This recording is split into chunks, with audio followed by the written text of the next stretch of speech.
Good evening.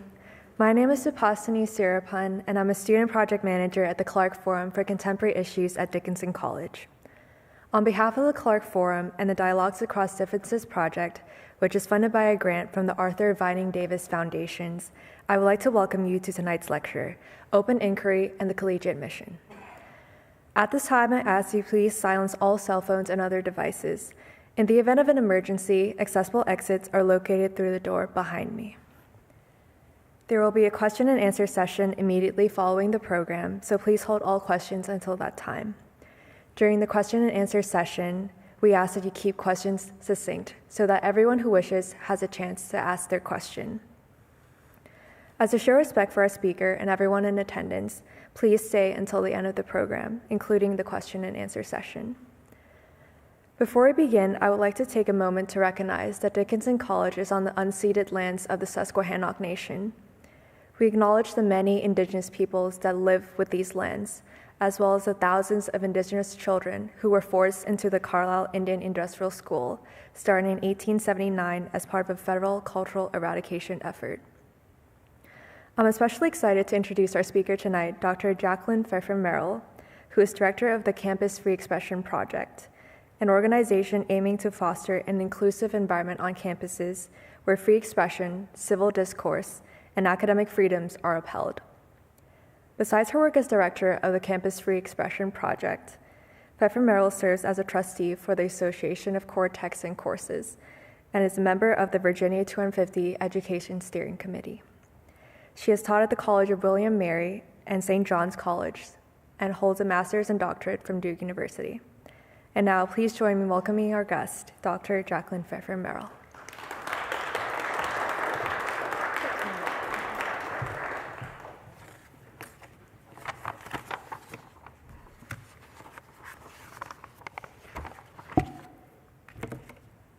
Well, it's a joy to be here at Dickinson College, and I want to extend my very hearty thanks for the invitation, and my thanks to all of you who are at this most busy time of the semester have made some time to come here this evening. My thanks especially to Noreen Lape, director of the Dialogues Across Differences project, and Anthony Servino and Anshay Flankushin, co-directors of the Clark Forum for Contemporary Issues, as well as for the forum's student assistants. Dickinson is fortunate in having trustee benefactor in the late Henry Clark, who, as I understand, made his fortune in Klondike ice cream bars, and its Discourse Across Differences project to have a benefactor in the Arthur Vining Davis Foundations. A philanthropy built on Mr. Davis's wealth earned in Pittsburgh up the road as CEO of Alcoa. Both Henry Clark and Arthur Vining Davis recognized the enduring importance of a liberal arts education. Mr. Clark's gift that occasions our gathering this evening was to support bringing an interdisciplinary liberal arts perspective to critical examination of contemporary issues. It's an honor to give a lecture associated with Mr. Clark's gift, as well as with the generosity of the Arthur Vining Davis Foundations. It's a joy also to be at a college founded by Benjamin Rush, and so intimately associated with Rush's vision for higher education. Many of the founding fathers were not only founders of our country, but served as founders and trustees of colleges. Our founders, and I speak as a naturalized American citizen, our founders understood that a Republican government requires an educated citizenry. Thomas Jefferson left instructions that 3 achievements be inscribed on his tombstone: that he was author of the Declaration of Independence, author of the Virginia Statute for Religious Freedom, and father of the University of Virginia. What was missing? His service as America's 3rd president. He ranked founding of the University of Virginia higher amongst his achievements than serving as president. Benjamin Rush is distinguished among the founding fathers who were also college founders because he envisaged not only the establishment of colleges, but a new form of college, what he called a federal university.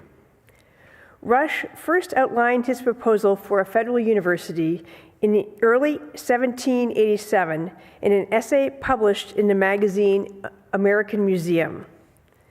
The American Museum was the New Yorker or the Atlantic Monthly of its day, read by what we would call opinion leaders. Its 500 subscribers included George Washington, Thomas Jefferson, Noah Webster, and Pennsylvania's Ben Franklin.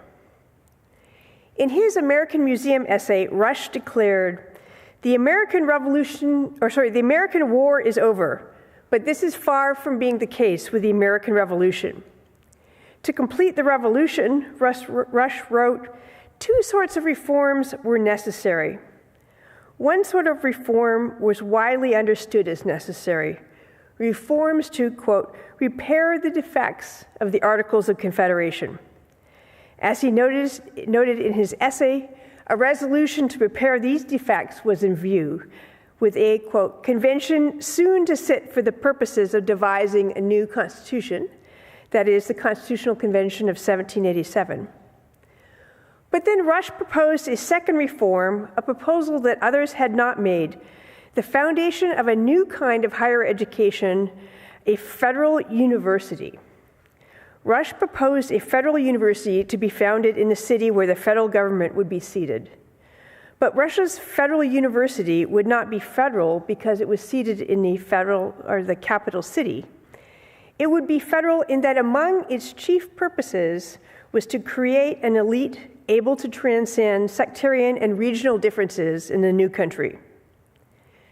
This new federal university would be a graduate university, which would enroll students who had, quote, completed their academical studies in the colleges of their respective states. These advanced students would be taught subjects necessary to a governing elite: military strategy, economics, and the principles and practice of manufacturing and agriculture. But as or more important for the governing elite than education in these subjects was education in what he called, quote, the principles, morals, and manners suitable to a federal republic, a country where religions, dominant industries, political and moral views, particularly on the question of slavery, and general outlook varied widely amongst the states. The federal university would have no religious affiliation and would not offer instruction in religion, but encompass, like the republic itself, those of many different religious creeds. In contemporary parlance, what Rush thought absolutely necessary was for students to experience deep viewpoint diversity and to engage in constructive dialogue across principled disagreement. Rush thought the success of the American Revolution ultimately depended on the sons, and of course they were sons and only white men of a certain economic standing, sons of Southern plantation owners, Boston shipbuilding magnates, frontier farmers, and New England merchants being educated together. In its study halls, one would find Episcopalians, Presbyterians, Congregationalists, Lutherans, Quakers, Roman Catholics, and Jews learning to govern together. It's a truism today that our country is deeply polarized. In the late 18th century, the immediate experience of stark difference was less common, with less frequent intermingling from people from different parts of the country, when many people did not travel 20 miles from home in a year. Rush's proposal to bring together sons of New England abolitionists and sons of Southern plantation owners was an audacious plan for what is today called dialogues across differences. Rush's contemporary, George Washington, picked up Rush's call to found a national university and bequeathed 30 shares of the Potomac River Company to endow it. And that's not chump change. Today, those 30 shares would be worth just shy of $700 million. The first college chartered after the American Revolution, Dickinson was intended by Rush to be one of the academical colleges of the states, not the federal university that he also envisaged. Benjamin Rush's charter for Dickinson was for a parochial Presbyterian college enrolling young men from the Pennsylvania frontier. Today, however, Dickinson College, like other leading liberal arts colleges, is a federal university in Russia's sense of enrolling a wide diversity of students. In this academic year, as I learned from the school's website, only 17% of students come from the Keystone State. The rest from 44 states and 52 countries. 157 students are studying abroad, using skills learned here in Carlisle to navigate global cultures. At its founding, Dickinson prepared citizens who would, for the most part, remain in frontier Pennsylvania, or perhaps venture no farther than Philadelphia. Today, Dickinson graduates will be found in leadership positions across the country and around the globe. So it is fitting that here at Dickinson College, we consider what principles and practices serve Russia's vision of a federal university devoted to constructive dialogue across differences. I turn now from Benjamin Rush to a topic of concern, not only to Dickinson, but to higher education nationally, the state of open inquiry, free expression, academic freedom, and civil discourse. Tonight, I speak from my own experience, and what I have to say is my own, not that of the Council of Independent Colleges, the organization where I lead the Campus Free Expression Project. And having heard me introduced as a director of a Campus Free Expression Project, you will not be surprised to learn that I think there are reasons to worry about the culture of discussion and inquiry on college campuses. Of course, today there are grave threats to academic freedom and independent college governance from off-campus actors, from President Trump's executive orders, state legislation, major donors who think that their gifts should buy decision-making authority, and activist alumni. The Trump administration's executive orders and Dear Colleague letter, the sudden slashing of overhead rates for federal research grants, the deporting of students without demonstrated cause, and at the state level, legislative efforts to proscribe academic topics and intellectual perspectives demand a determined response. And at the end of my talk, I will return just briefly to this immediate political context. But I will mention here what I take to be the background to the President's executive orders and red state legislation, the collapse of trust in higher education. Last year, Gallup found that merely 36% of the public had a great deal or quite a lot of confidence in higher education, while 32% had very little or no confidence in higher education.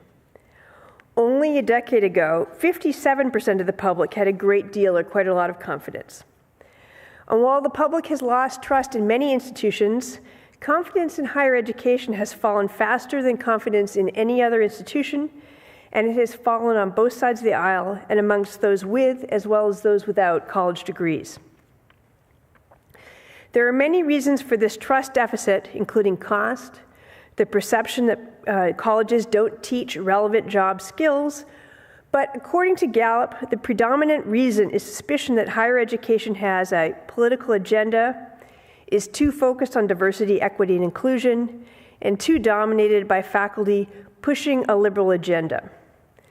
College presidents reinforce public perception that campuses are left-wing operators by using their bully pulpit to take left-leaning positions, as, for example, when dozens of college presidents condemned the U.S. Supreme Court Dobbs decision. Business elites also believe that campuses are polarized. A CEO of a global corporation said to me, "If I hire someone from a Northeastern college, I don't know if I can trust them to talk to a client in Kansas, let alone send them overseas." With the general public, as well as many elites, so skeptical of higher education, it shouldn't be a surprise that the Trump administration feels emboldened to take down higher education, and that many are cheering it on. The public and elites certainly have mistaken ideas about higher education. Higher education is not exempt from the natural laws of journalism. Scandal generates clicks. Outlets like Campus Fix and Minding the Campus make money from sensationalizing campus conflicts, claiming that campus speech is stifled and that woke faculty indoctrinate students. but walk onto any campus and you'll find students having lively discussions in class and on the quad. The perception that faculty are using their classrooms to indoctrinate their students is belied by reliable surveys, such as the University of North Carolina survey that found that few students disagreed with statements such as, the course instructor encouraged participation from liberals and conservatives alike. However, if the campus fixed perspective is exaggerated, there's more than a kernel of truth to the perception that campuses have become politicized, that free expression and open inquiry are under tremendous stress. I'm going to speak now about how that stress is applied in classrooms and on the quad, and what may be done better to foster a culture of open inquiry. So at last, I turn directly to the topic announced in my title, Open Inquiry in the Collegiate Mission. For this, I must begin by considering the collegiate mission. Free expression and open inquiry are not ends in themselves, but means to the ends for which colleges exist. The distinguishing purpose of any higher education institution is its knowledge-seeking purpose, to increase and disseminate academic knowledge. Colleges also have important secondary purposes, of which the most important, I would say in concert with Benjamin Rush, I hear he's sometimes called BR here on campus, is the preparation of students as citizens and leaders of a pluralistic democracy. Dickinson's mission statement reflects both its knowledge-seeking purpose and civic purpose, and makes the civic purpose the ultimate end, to prepare young people by means of a useful education in the liberal arts and sciences for engaged lives of citizenship and leadership in the service of society. Free expression is essential to both the knowledge-seeking and the civic purpose of higher education. However, the connection between free expression is not identical in its knowledge-seeking and its civic preparation purposes.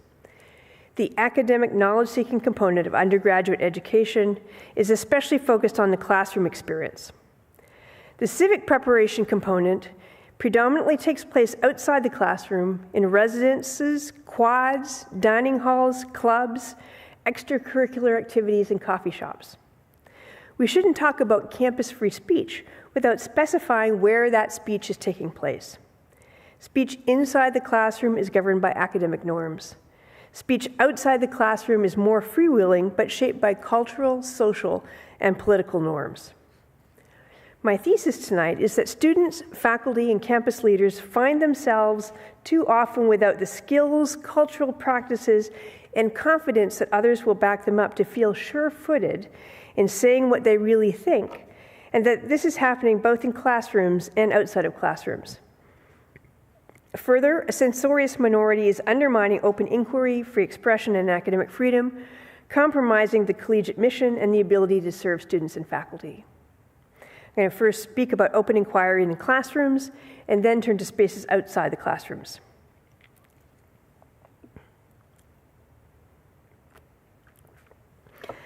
So to start with the college's academic mission, and now I'll address especially the students here. And I know that the final exams and final papers are looming, so appreciate you being here.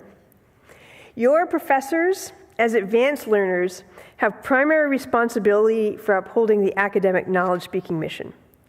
They do so through teaching and scholarship. For you as students, your academic learning is centered in classrooms, libraries, and labs. Learning does not mean that you get crammed full of facts. It means learning to think and to converse with others as a historian, as a scientist, as a philosopher, and so on. To quote philosopher Michael Oakeshott, what a university or college has to offer is not information, but practice in thinking. And not practice in thinking in no matter in particular, but in specific manners, each capable of reaching its own characteristic kind of conclusions. And what undergraduates may get at a college or university is some understanding of what it means to think historically, mathematically, scientifically, or philosophically, and some understanding of these not as subjects, but as living languages, and of those who explore and speak them as engaged in explanatory enterprises of different sorts. Following Oakeshott's metaphor of languages, being a history major means learning to think and to speak historian. And being a biology major means learning to think and to speak biologist. Your professor's charge is to help you learn to speak in the language of a disciplinary field. So what does this mean in practice? If we consider a history course, your professor is a historian by virtue of having learned to speak historian fluently in graduate school. Speaking an explanatory language fluently is what it means to be an expert. Now, historians speak historian with different accents. Some use quantitative analysis, others case studies, others comparative approaches, and so on. In their explanatory accounts, some focus on class conflict, others on institutions or individuals, or even on geographic factors. Your professor, in constructing a syllabus, selects texts, sources, and methodological approaches that exemplify the explanatory language of the field. Your professor is also responsible for leaving some things off the syllabus. No astronomy professor would assign heliocentric theory of Ptolemy in the name of viewpoint diversity. In a public health course, no professor would assign readings that purport to show that vaccines cause autism in the name of hearing from all sides, because these discredited views are not part of the explanatory discourse among public health scholars. In a history classroom, you learn by reading books and articles selected by your professor, by listening to the questions that your professor poses, and attending to how different texts disagree with one another. You gain fluency in speaking history by learning what counts as a good question and what counts as a credible account of a past event. And just as you cannot become fluent in a foreign language only by listening to others speak, and certainly not by using Google Translate, a history major gains fluency in the language of history, or for you, whatever is your major, by starting to speak historian, by participating in class discussions, and by writing papers in which she uses the terms, theories, and concepts of the discipline. By the time a history major is in her final year of study, she should have obtained intermediate fluency in speaking historian. A chief goal of your undergraduate education is to become a good conversationalist in the language of your academic field. Such conversations, enjoyed in the best senior seminars and by the best moments for your faculty when they go off to seminars and conferences elsewhere, are what Michael Oakeshott, to mention him again, called unrehearsed intellectual adventures. So what does this all add up to in terms of open inquiry and free expression? It means that as a student in class, to be taken seriously, you must abide by academic norms. Your speech is, in some ways, very highly constrained. You don't get to talk about whatever is on your mind, but on the topics and texts assigned by your professor, and to talk about those using the language and terms of historians. You're not encouraged to say, as a conservative, I believe, or as a progressive, I believe, because being a conservative or a progressive has no part in the explanatory enterprise of accounting for events in the past. But that certainly does not mean that your identity as a conservative or as a progressive is simply irrelevant to your classroom participation. And it couldn't possibly be, because who you are and what your moral commitments and perspectives are is always going to be of central importance. Who you are as a person and what your moral commitments are will inform your thinking as you prepare for and participate in class. Progressive students may be inclined to speak historian, with the accents of those who emphasize power relationships and class conflicts, or perhaps in the language of critical race theory. Conservative students may be inclined to speak historian with accents that emphasize cultural matters, the role of civil society, and the statesmanship of great men and women as explanatory factors.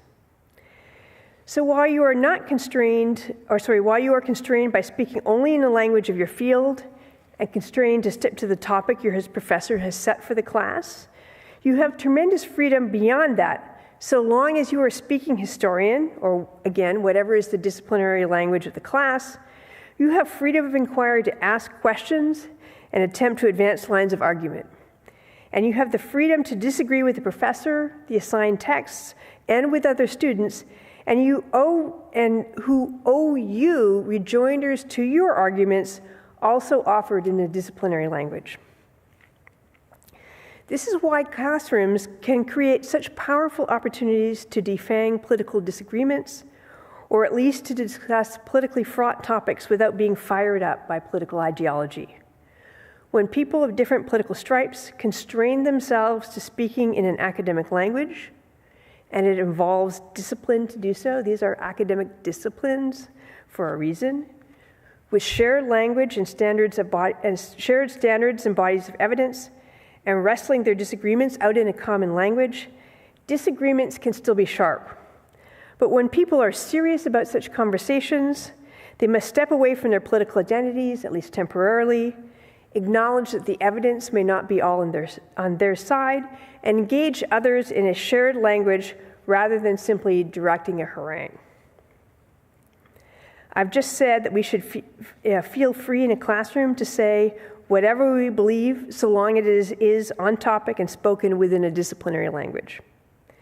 When we look at the national landscape, however, students and professors feel constrained from making their own best arguments in classrooms. There are several reasons for the sense of constraint, and I will highlight only two national trends which are not felt equally on all campuses. And I saw lots of lively debate in a classroom this afternoon and heard about some of the other work here on Dickinson's campus. These two national trends. First, faculty are afraid to assign certain texts and topics, even those highly germane to their disciplinary field. Second, students are afraid to say what they really think, which compromises their ability to speak in a disciplinary language. Although professors occupy positions of power in the classroom, many hold back from introducing texts and topics, even when they think those texts and topics would make good classroom materials. In January, the American Association of Colleges and Universities released the first large survey of faculty on the topic of academic freedom that had been conducted since 1955. It found that about 25% of professors have often or occasionally not assigned texts or articles that might be considered controversial.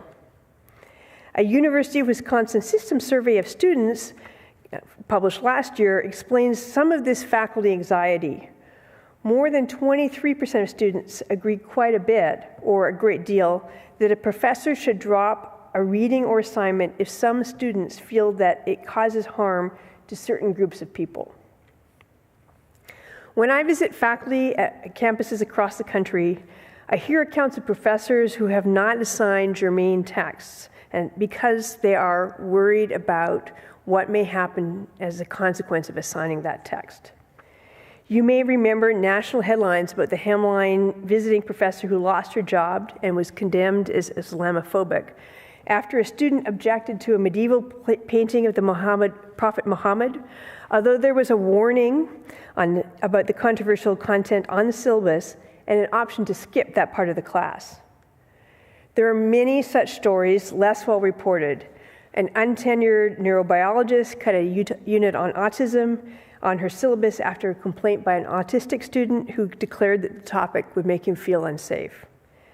An English professor who assigned Ovid's Metamorphoses was reported to school authorities for teaching rape, as if the Metamorphoses was sort of a how-to rather than a poetic presentation of various myths, echoing complaints in law schools that teaching sexual assault is traumatizing for students. To turn back to the contemporary political context for a moment, I am deeply concerned about the chilling effect of the Department of Education's new so-called Dear Colleague letter, in which the Trump administration told colleges that they were at risk of losing federal funding if they continued diversity, equity, and inclusion programming. But the truth is, topics with academic and civic importance are already being taken off the table by professors themselves far too often, who are quietly dropping texts and topics from their courses and no longer volunteering to teach courses on fraught topics because they're worried about landing in a controversy. And while faculty feel pressures to avoid controversial topics, students are reluctant to say what they really think in class, lest they offend a peer and undermine their social standing. In that recent University of Wisconsin system survey, 30% of students agreed quite a bit or a great deal that if a student says something in class that some students feel causes harm to certain groups of students, people should report that student to university administrators. A University of North Carolina systems survey found that at the flagship Chapel Hill campus, 35% of students said that they feared expressing their true views because doing so would incur other students' disapproval, with 22% concerned about their opinions being shared on social media, and 13% fearing investigation for conduct code violations. Now, if 35% of students were afraid of expressing true views that are overtly racist, sexist, Islamophobic, that would be one thing. But I think in the vast majority of cases, the views that students hesitate to share are not so vile, merely views that those that disagree with those who are willing to speak the loudest. Students inclined to report faculty or student peers for conduct violations or to call them out on social media or otherwise to shame them are generally well-intentioned, aiming to prevent harm to fellow students. But intentionally or not, they hurt everyone by chilling the opportunities for learning. There's no doubt that professors and students can say things that are awkward, uncomfortable, and even offensive. Recall Oakeshot's dictum that classroom conversations are unrehearsed intellectual adventures. They are unscripted, unpredictable, and like all adventures, involve elements of risk. Professors and student affairs leaders can and often now, more than was certainly the case a decade ago, are working to prepare students with the skills to navigate dialogue across difference, and faculty are doing more to prepare themselves and their peers to teach potentially controversial topics so that students and faculty both feel more sure-footed in the classroom. Along with these skills, we need to cultivate a willingness to extend grace for opinions expressed awkwardly and the courage to sit with texts and opinions that sharply differ from our own. Classrooms ought to be places where discourse about social, cultural, and political issues can be defanged, where faculty assign texts that exemplify disciplinary languages, and where students express and test their ideas in those languages. So long as many students feel afraid to say what they really think in classrooms, and professors are afraid to assign topics and texts that get at our most vexing issues, we're compromising the academic knowledge-seeking purpose of higher education. I've so far focused on the experience of students in the classroom. But college experience includes, and what might even be more important to the classroom experience, life outside of class. At Denim Coffee, on Academic Quad, in the dorms, in clubs, and registered student organizations, extracurricular and co-curricular activities.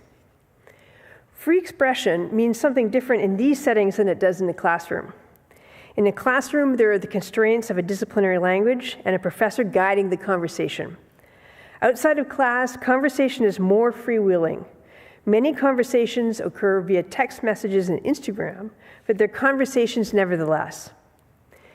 These conversations beyond the classroom are at the very core, I think, of Benjamin Rush's vision of an education in the principles, morals, and manners of a federal republic, which you will remember was as essential to educating future civic leaders as courses in military strategy, economics, and agriculture. Conversation is crucial to civic education because discourse is at the core of politics in a self-regulating political community. It's no coincidence that the word parliament, the British and Commonwealth legislative institution, comes from the French parler, to talk or to discuss, where the word Congress comes from the Latin congressus, to come together and to do what humans do when they congregate, namely to talk. Modern democracy runs on discourse and deliberation. So what does all this add up to in terms of open inquiry and free expression? It means that, unlike a classroom where academic norms constrain speech, On the quad, one might hear and say almost anything. For any morally serious person in a pluralistic democracy, hearing things with which one profoundly disagrees will happen every day. College education ought to prepare us for this fact in our day-to-day interactions in dorms, clubs, in student government, and in denim coffee. Unlike the classroom, in many settings on campus, it's appropriate openly to identify as a conservative or as a progressive. And why? Because after you graduate, you're going to have neighbors that put up a lawn sign with a political candidate that you revile. At work, you're going to have bosses, coworkers, staff, and clients whose political views and social profile differs greatly from yours. It's good practice to have dorm mates whose votes don't align with yours, to play on a varsity team with people whose backgrounds and life experiences differ from yours, and to have opportunities to attend events where your priors will be challenged by guests and invited speakers. And, of course, most students welcome these opportunities. It's why they have this wonderful Clark Forum here. In a 2024 Knight Foundation Ipsos student survey, 93% of students say that free speech is very or extremely important to our democracy, and more than half, 54%, say that colleges should allow students to be exposed to all sorts of views, even if biased or offensive. That University of North Carolina system survey found, quote, students across the political spectrum want more opportunity to engage with those who think differently. So if students so widely support hearing from different views and are eager to engage with those whose priors disagree with their own, well, why is it that I have a job working to lead a campus free expression project? Well, I think the reason is, in part, that so many students report that speech is chilled on their campus. And as with limits to open inquiry in classroom, I think there is, again, a minority who has an outsized impact on discouraging debate. That 2024 Knight Foundation Ipsos survey I mentioned already found that 27% of students agreed that colleges should, quote, prohibit speech that students may find biased or offensive, and that 2024 number was up from 22% 2 years before in 2022. The 2022 Knight Foundation survey of students provides details about what it means to prohibit speech that may be biased or offensive. 1 in 3 students favors speech codes, 1 in 4 favors disinviting speakers, 1 in 5 favors disallowing the expression of political views that are upsetting or offensive to some, and 1 in 6 favors disallowing passing out pamphlets with a Christian message. When students act on these views, and there's a tremendous variety of how we see them acting and how frequently we see this acting on campuses across the country. But when students act on these views, supported sometimes by faculty, they're acting like hall monitors, checking whether other students' views conform to their orthodoxies, and denying freedom of the overwhelming majority to hear views of all sorts. Off campus, in the public square, there are no speech codes with very narrow exceptions. You don't have the right to tell someone delivering a harangue in a public square to shut up. In my office in Washington, D.C., I get out at the DuPont Circle Metro Center, and there is, almost without exception, somebody handing out pamphlets with a Christian message to plenty of non-Christians. To allow speech codes, to disinvite speakers, or otherwise limit expression empowers a censorious minority and disempowers the majority who want to hear from a range of views, reversing what the authors of the Federalist Papers and Alexis de Tocqueville thought would be the usual problem in a democracy of needing to protect a minority faction from the majority. To silence speech, however noxious, means failing to prepare students to be engaged citizens and civic leaders where there is, as Benjamin Rush recognized, wide and unavoidable variation in political views and moral commitments. We do hope that most of the time colleges will be places where the level of public discourse is much higher than it is in a public square or on Twitter. But outside of the classroom, colleges should be zones for free expression and free inquiry, where the only limit is the First Amendment. And I know that plenty of others disagree with that. perspective. There's a serious case to be made that campus speech rules should be different from the public square, that colleges should be places where some views that are permissible under the First Amendment are out of bounds on campus. No one has made that case that speech rights should be limited on campus more eloquently and persuasively than University of Pennsylvania philosopher Dr. Sigal Ben-Porath. She delivered a Dickinson Clark Forum lecture a little bit more than 2 years ago, and Professor Neil Weissman's contested campus class studies her ideas as I learned today. I consider Dr. Ben-Porath a valuable colleague, and it's been an honor to appear on various panels with her over the years. But because she's been here and she's been studied here, and because I think she's such an important person with this perspective, I'd like to take a minute to talk about her views. In her books, Free Speech on Campus and Cancel Wars, and in her many public appearances, she has argued for an inclusive freedom standard for campus discourse. She and I agree that higher education has both an academic knowledge-seeking purpose and a civic mission. And we agree that the knowledge-seeking mission has priority over the civic mission. We disagree in this. While I would say that both the truth-seeking and the civic missions demand the most wide-open expression of ideas, she puts the relationship thus. The truth-speaking mission implies wider, quote, boundaries of permissible expression or free speech, close quote, but this, and then now I'll open a quote again. The civic mission requires limits on ideas that are exclusionary, undermine the dignitary safety of members of the community, or challenge members belonging to the learning community on account of their social identities or immutable characteristics. Dr. Ben-Porath argues that the conflict between freedom of expression and inclusion should be resolved by adopting an inclusive freedom standard, by allowing wide freedom of expression but disallowing speech that violates dignitary safety by denying, rejecting, or conveying bias against others' identities.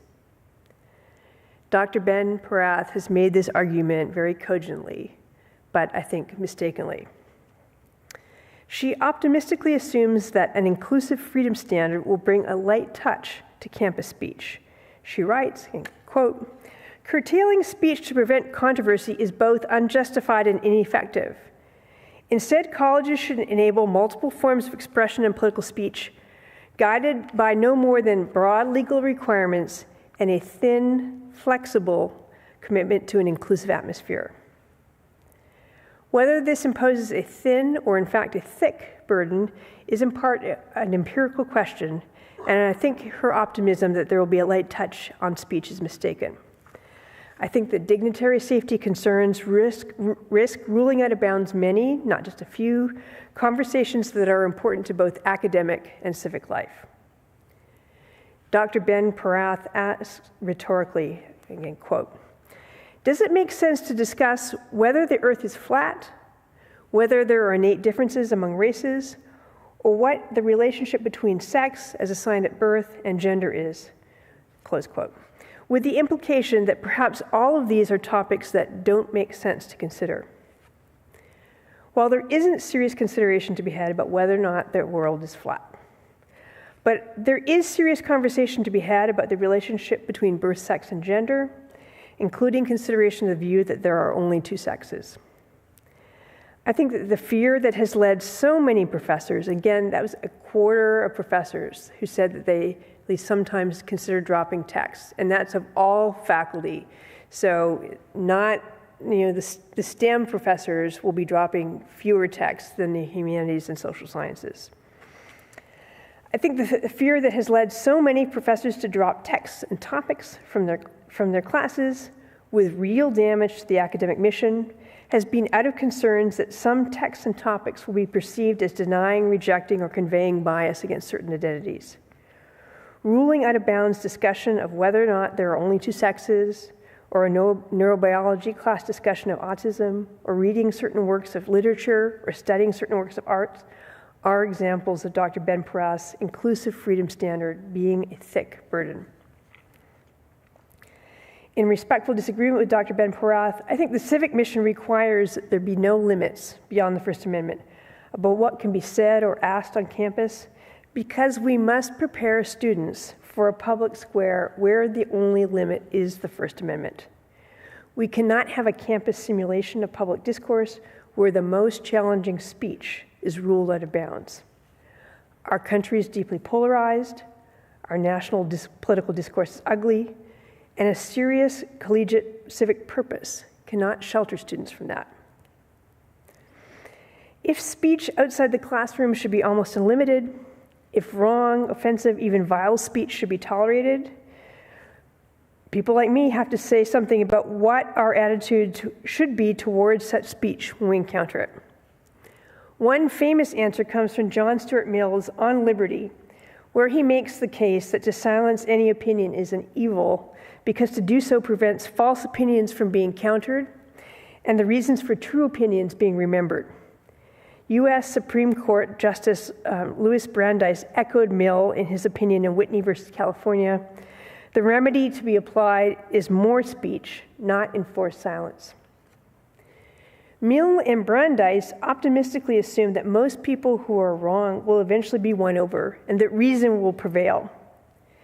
This may have seemed plausible in the 19th and early 20th century. Today, in an era of social media, we have seen that ideas that are profoundly corrosive to our public life persist, such as the false idea that the 2020 election was stolen. In these circumstances, it seems naive to assume that more and better speech will correct false speech. A better response than Mill and Brandeis' optimism about good speech driving out bad speech, I think, is twofold, or at least twofold. First, that there are gains from tolerating even vile and hateful speech. Mere toleration means that we give up for now trying to engage people in conversation, which, I think, when democracy runs on discourse and deliberation, is a kind of failure. But toleration allows us to know what ideas are in circulation. When we tell others that their ideas aren't and speech isn't tolerable, they don't abandon those views. They seek refuge in networks and in online forums where the most vile and most ill-informed ideas are not challenged but valorized. Tolerance affirms the fact that those whose views are most disagreeable are our fellow citizens and thereby keeps open the future possibility of renewed conversation and persuasion. Second, just because we must tolerate the most vile speech does not mean that we must live in an ethos where typical discourse and conversation is on the level of the public square or Twitter.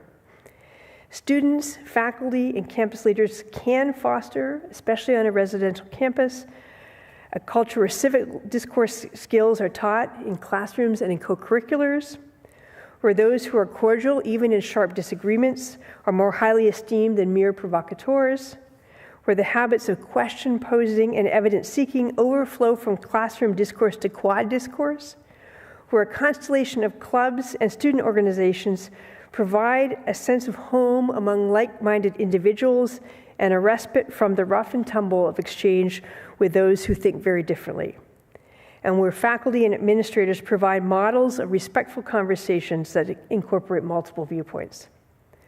While I think campuses must tolerate everything that can be said in a public square, they can and should be places where discourse is routinely thoughtful, respectful, and intellectually lively. Before opening up for your questions and trying to my best to give some answers, I promise just very briefly to return to the wider landscape of threats to open inquiry, academic freedom, and independent college governance from the Trump administration. The Trump administration's burn it to the ground approach profoundly threatens higher education as an enterprise. It threatens particular colleges and universities, and in some cases, particular individual professors and students. The executive orders, the slashing of scientific research funds, the deep intrusion into campus governance at Columbia and elsewhere, all this and more will hobble teaching, learning, and scholarship and curtail the downstream benefits of higher education. But higher education cannot counter these profound challenges unless colleges and universities simultaneously address the ways in which they too have failed themselves to uphold a culture of open inquiry. And I certainly think about university presidents at this moment. So many college presidents condemned the U.S. Supreme Court Dobbs decision, and that discredited their ability to speak when they really needed to, when it was absolutely in their brief. As at this moment, we've heard so little from college presidents. Those of us, and I'm assuming that I'm either in a unanimous company or near unanimous company at least, who love higher education, now have the challenges of simultaneously fending off threats from off-campus while addressing the failure of campuses to uphold free expression and open inquiry. It's a commonplace but true that our democracy is under tremendous stress. But that too was the case in 1787 when Benjamin Rush called for the establishment of an institution where students with starkly different moral, cultural, and political commitments would live and learn together and thereby acquire the principles, morals, and manners suitable to a democracy. I've seen that work here at Dickinson College, and I've also seen it at other campuses across the country. And I believe this is how we can prepare students for the next generation of leaders and citizenship. I remain hopeful about higher education and hopeful about our country. Thank you very much.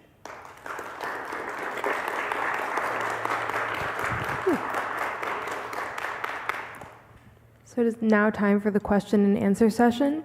Because this event is being recorded, we ask that you raise your hand and wait until a microphone reaches you before you ask your question. We do reserve the first question for students, but after that we'll open it up to the rest of the audience. And with that, we are looking for our first question.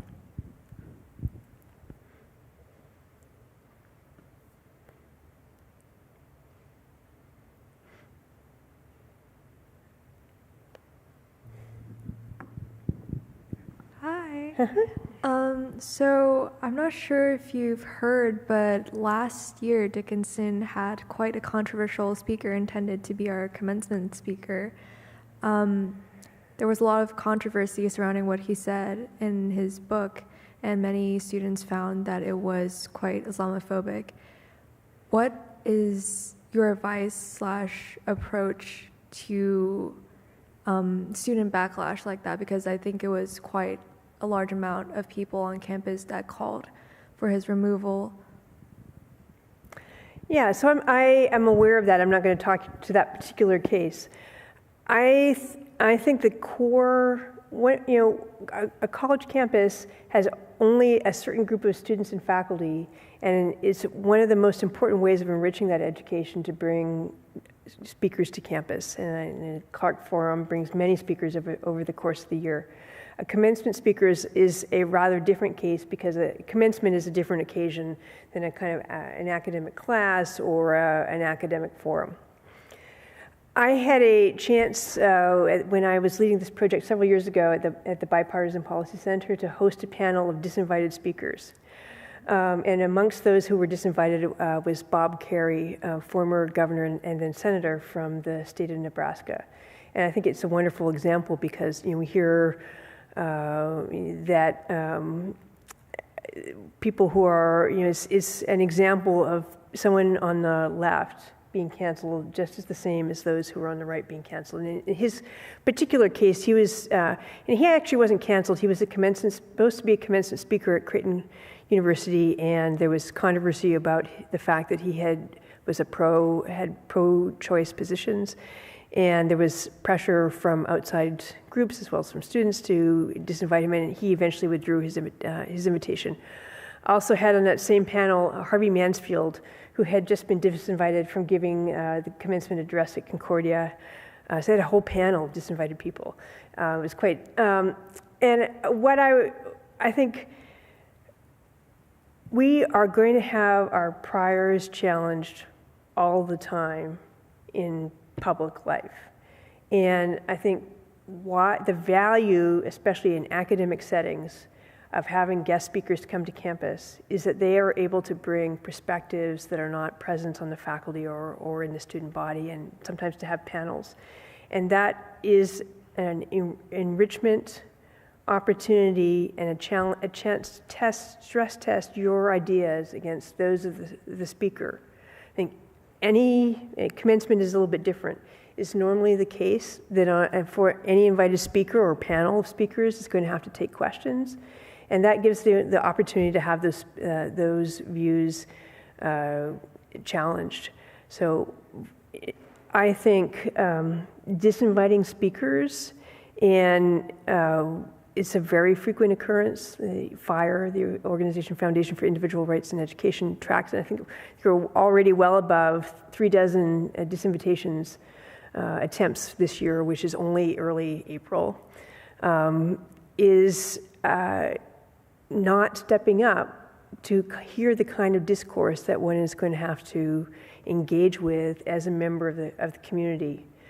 I mean, I really think we can't underestimate how audacious the plan that Benjamin Rush had. I mean, for him to have both Catholics and Jews, along with Protestants, in one campus, to have young men who would be slaveholders on a campus with abolitionists. I mean, that's a kind of conflict that I think can hardly be deeper than any of the kind of challenges that most speakers would bring today. So I think we're called by Benjamin Rush to really be resilient and take the opportunity to test ideas when we hear a guest speaker.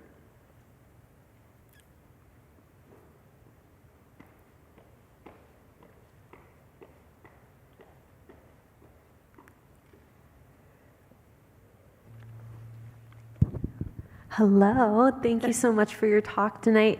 I just had a quick question. So here at Dickinson, they really pride themselves in their inclusivity and our DEI programs and just the ability to create safe spaces for students. And you talked a lot about how sometimes students will have to endure different works or just different opinions that they may find to be offensive or biased against them in some way. How would you recommend colleges go about still preserving those safe spaces while also maintaining an open dialogue?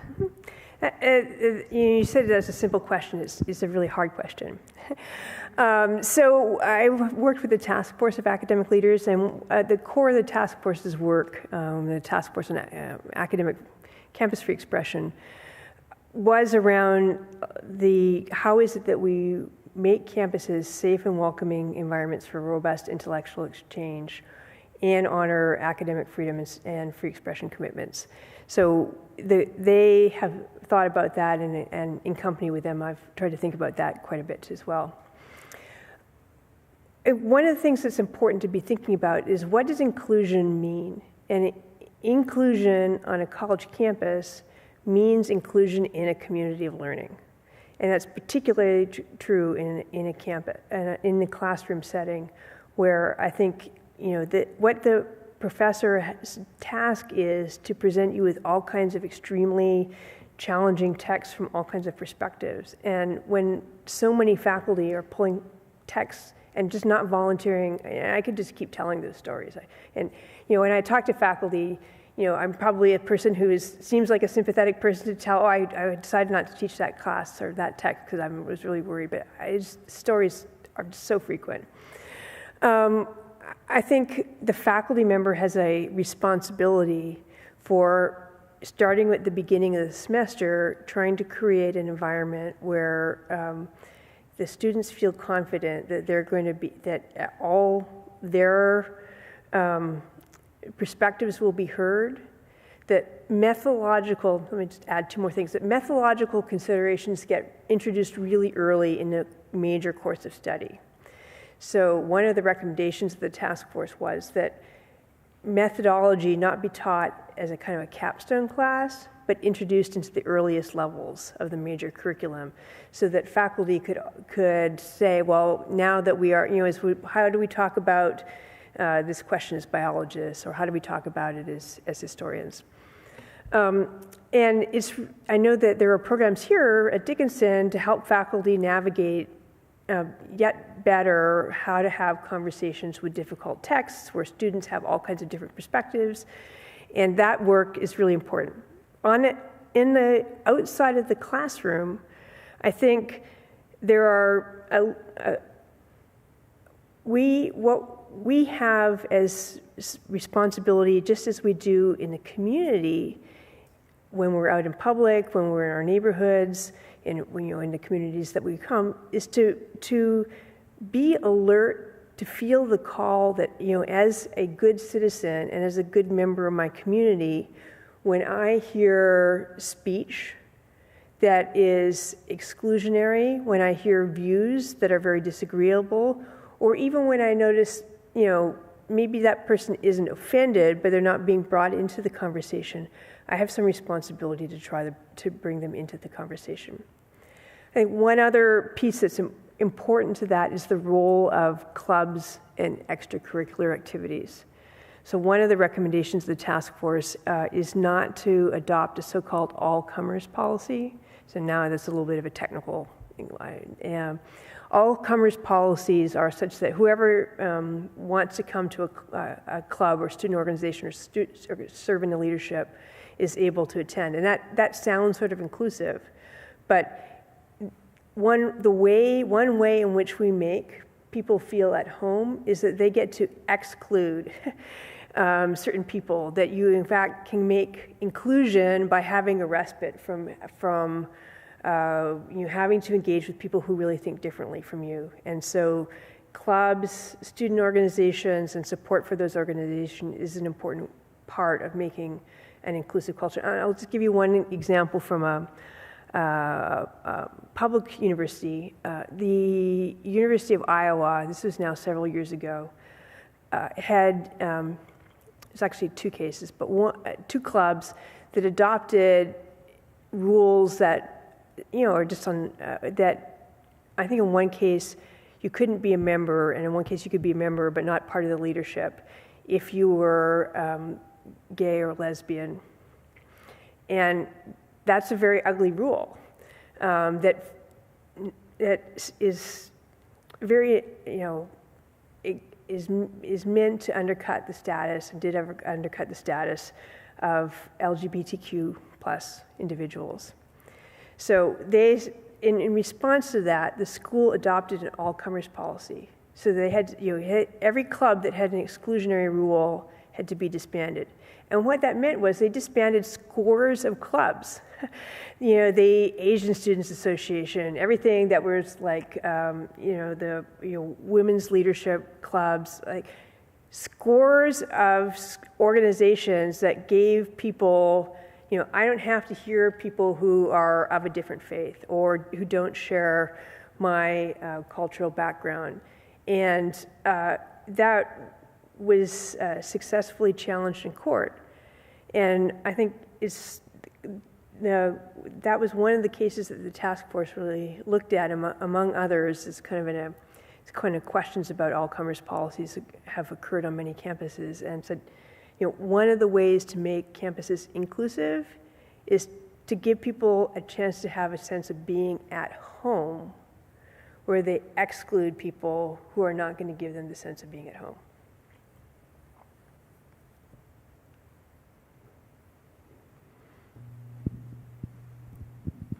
Thank you for your speech this evening. I do have a question about misinformation and possibly even disinformation. So I'm wondering, this is a two-part question. Do you think that among students in colleges and universities, so students, administrators, faculty, that they may have a misunderstanding or perhaps even or a lack of understanding or misunderstanding that is based on or even disinformation about free speech on campus or free speech in general? And if so, could you give some examples of such misinformation or disinformation about free speach? Yeah, so I wish I'd looked at the numbers. There are, reliable, there's lots of times students are surveyed about, questions about free expression. Just one obvious example is hate speech protected by the First Amendment? The First Amendment protects hate speech, but is hate speech not very exactly defined because there is no legal definition of hate speech. So when people say, I want to talk about hate speech, there's certainly speech that we could recognize as hateful, but there is no legal definition of hate speech. And the First Amendment protects all kinds of very ugly things. And in fact, we're here in a private campus where the First Amendment is not binding.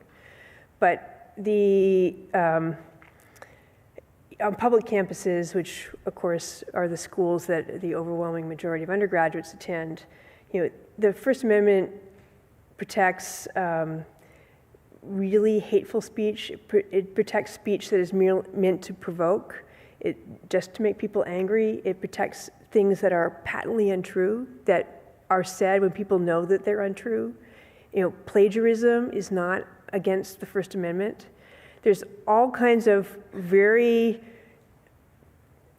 speech that is wrong for all kinds of academic, truth-seeking, social value speech that is all First Amendment protected. So one of the things that when I'm on a public campus, I said, the First Amendment made us protect that is not really a very good account. We protect speech on campuses very robustly, and we do it, and we would want to do it, even if there weren't a First Amendment. So I think the First Amendment can sometimes be a little bit confusing. And I would say it's not exactly disinformation, but the emphasis on the First Amendment in describing what speech we should protect on campus is a mistaken emphasis.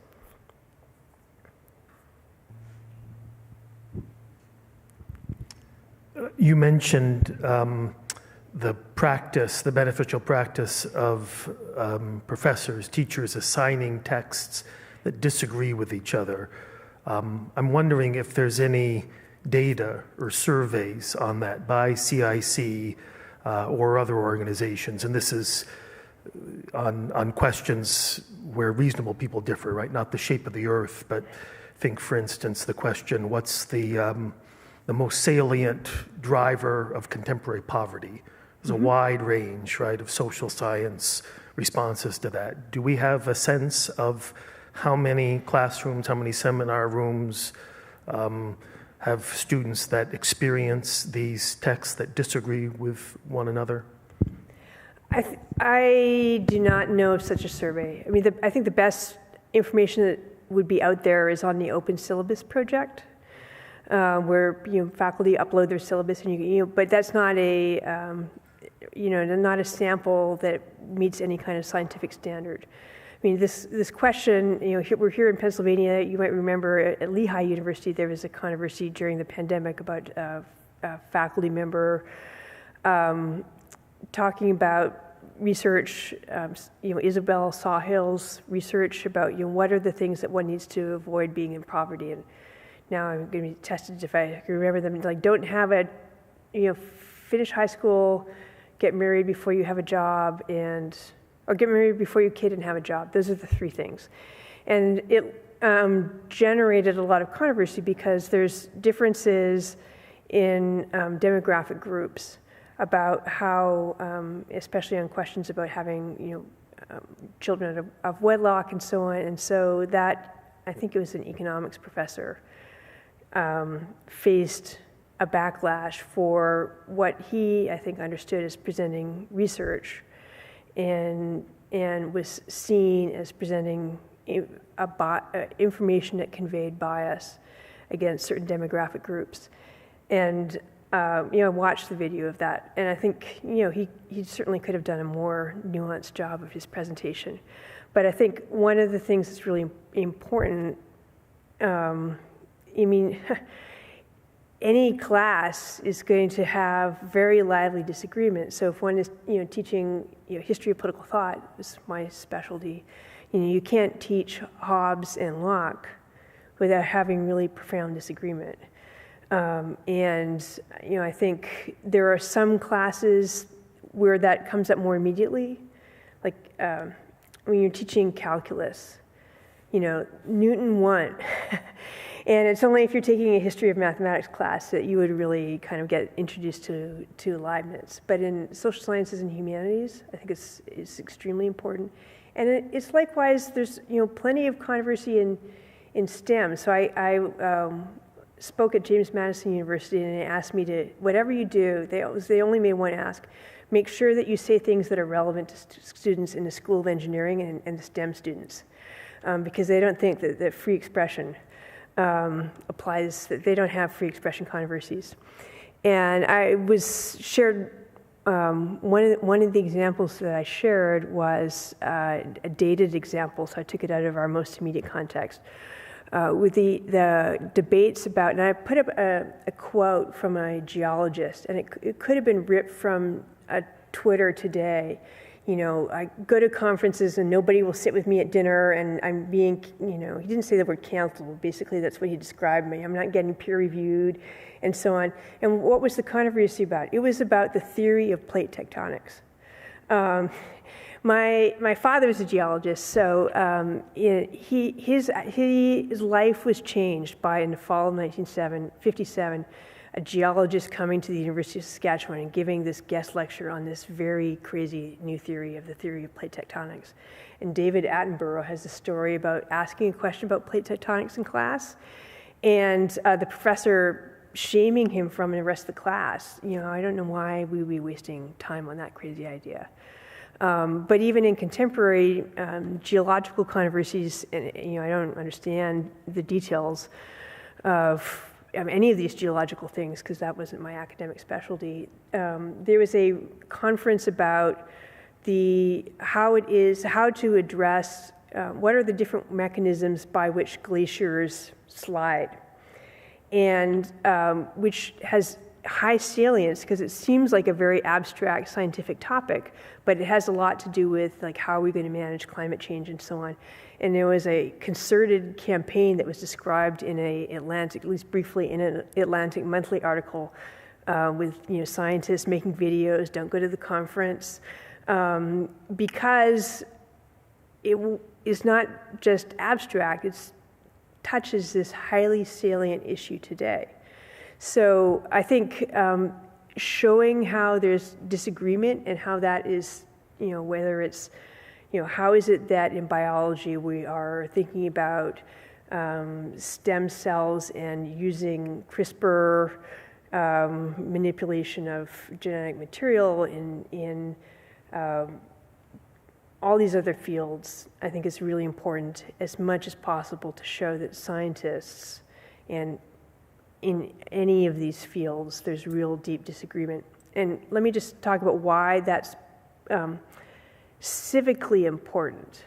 Because on one hand, it seems like that there's the major field of study is the most removed from civic preparation.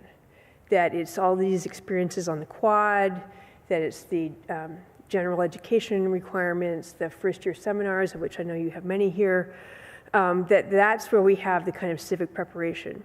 But one of the reasons why our democracy is under so much stress is that we have the status of expertise and ability to inform public policy in a meaningful way through expertise has really eroded in our community. And being in the major does two things. It lets you know what expertise really is. And what is expertise? It is communicated through and achieved through speaking in a disciplinary language. And I think that's one of the reasons why we should be concerned about the decline of the major, because majors are where we really learn that disciplinary language. It's also where we have the experience on campus of joining a community that has certain kinds of standards and practices. There's a practice, in Alistair McIntyre's sense of that term.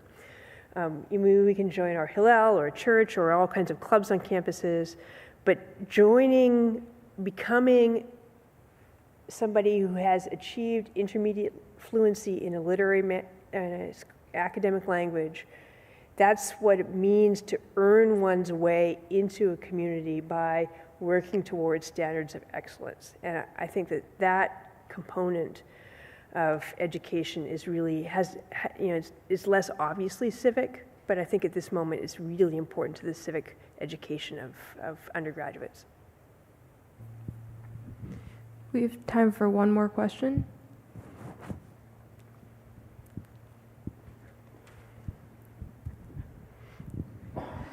Actually, I have two, and I'm deciding between them. So the one that I would ask is the notion about college presidents and higher ed leaders, because they spoke out on Dobbs, in your view, inappropriately, it has undermined the ability to defend higher ed itself.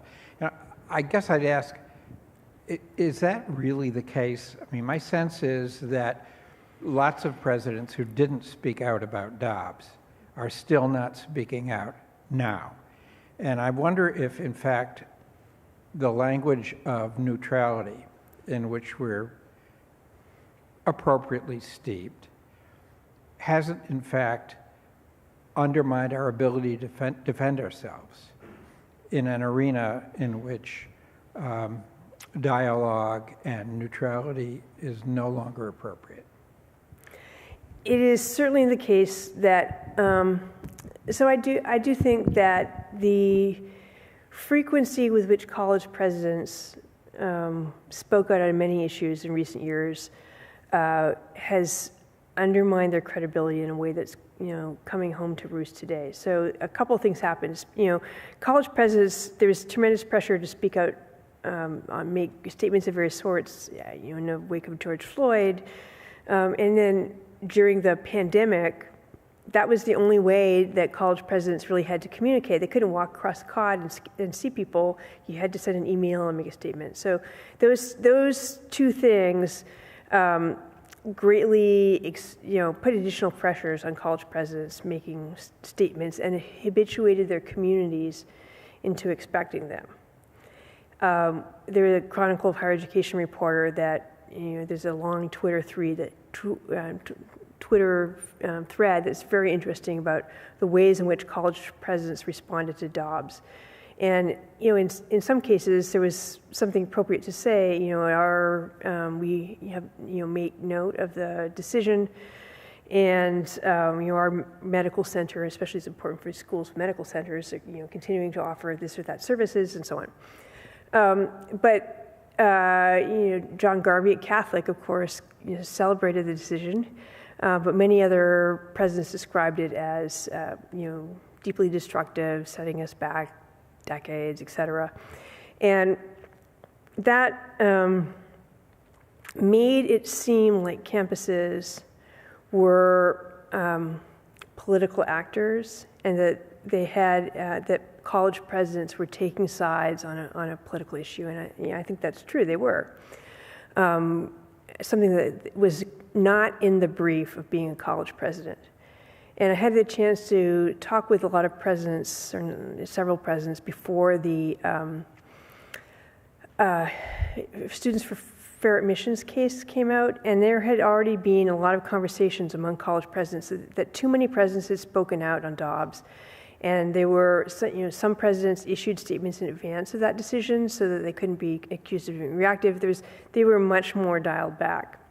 But that whole sense that campuses are politicized, so maybe it's a little bit indirect, was what in part brought the, people who support the Trump administration down on higher ed, and with this kind of burn it down approach.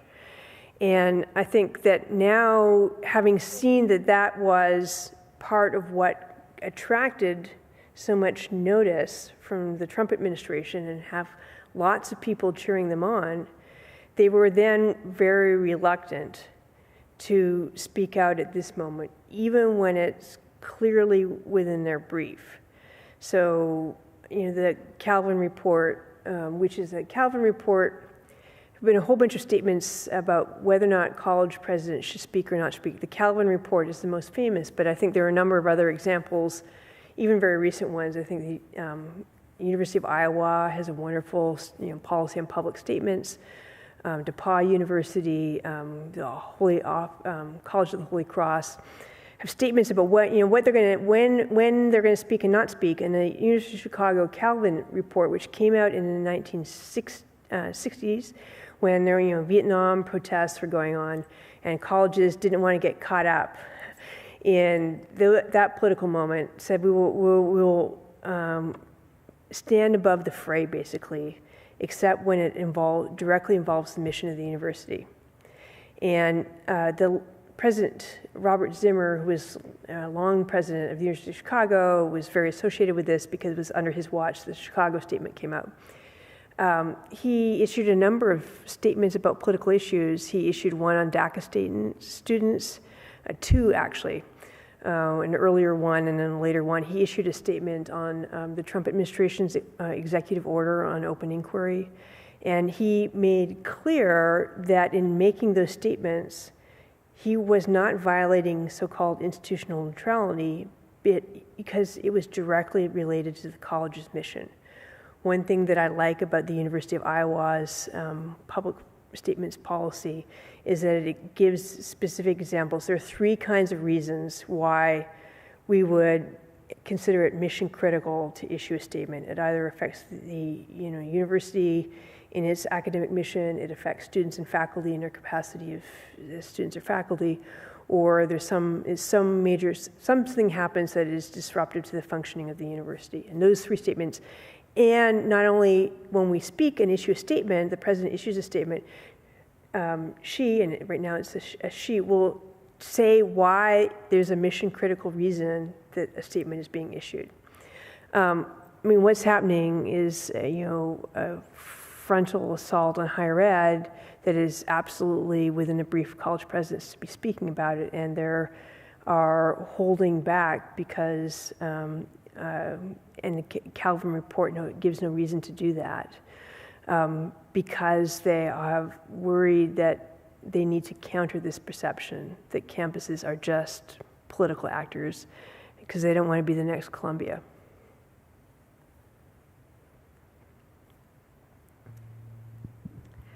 That is going to conclude our event for tonight. Please join me in thanking our speaker one more time. I want to say thank you for being here. What a joy it really has been.